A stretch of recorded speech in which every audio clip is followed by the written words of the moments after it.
Chag Sameach, Agudis, Moadim, L'Simcha. Hope you've had a great start to your holiday and that you're enjoying these intermediate days of Sukkot as we head into Shabbat. So this week we don't actually have a Torah portion per se. The Torah portions are paused until Simchat Torah when we'll finish the last Parsha of the Torah, V'zot HaBracha, on Tuesday night. So this week we kind of have a substitution Parsha from Exodus. But this week I really wanted to talk about the holiday itself and the Sukkot that we build and dwell in during the festival and what their significance is. What do they actually mean for us as Jews? And there's a really interesting debate in the Talmud about what it means when the Torah says that God caused the Israelites to dwell in Sukkot when he took them out of Egypt. And one rabbi, Rabbi Eliezer, says that's exactly what it says. God caused them to dwell in huts. They built huts with God's help, and they lived in them as they left Egypt. Now that's an interesting opinion because we don't actually see anywhere in the text, other than in this commandment, that the people built Sukkot. We've had talk about tents, we've had talk about their movements, but we haven't really heard anything literally about these booths. But Rabbi Eliezer says this is telling us they actually lived in these huts as they were traveling. But another opinion, Rabbi Akiva, says, no, they're not actual booths, not actual Sukkot.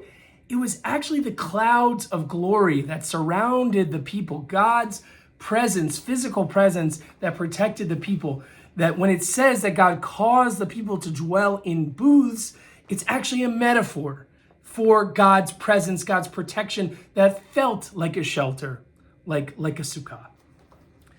And it's a really interesting machloket, and I'm wondering what it actually means for us as we continue to celebrate this holiday. Well, what I think it might be saying, this disagreement, is that Sukkot and building of the sukkah is actually a two-part process. On the one hand, we actually have to build physical structures. They have rules, they have a number of walls they have to have. They have to have the plant schach that cover the shelters. And on the other hand, once we get in those Sukkot and we spend time with friends and family and we join for meals and other activities, we feel something spiritual, something beyond the physical structure. We feel sheltered in some way in the shadow of God, in God's shade, represented by that covering of schach on top of the sukkah.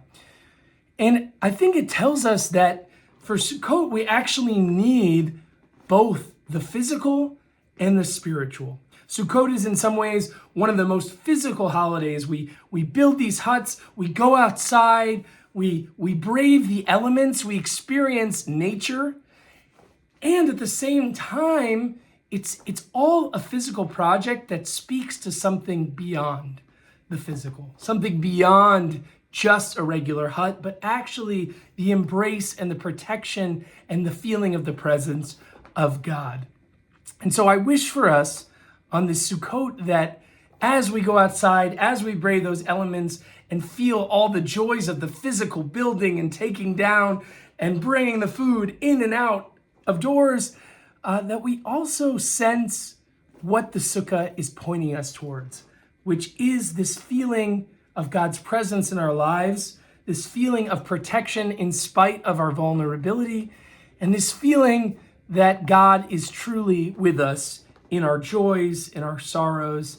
And I'm wishing us that this carries us throughout the winter season as we leave our Sukkot.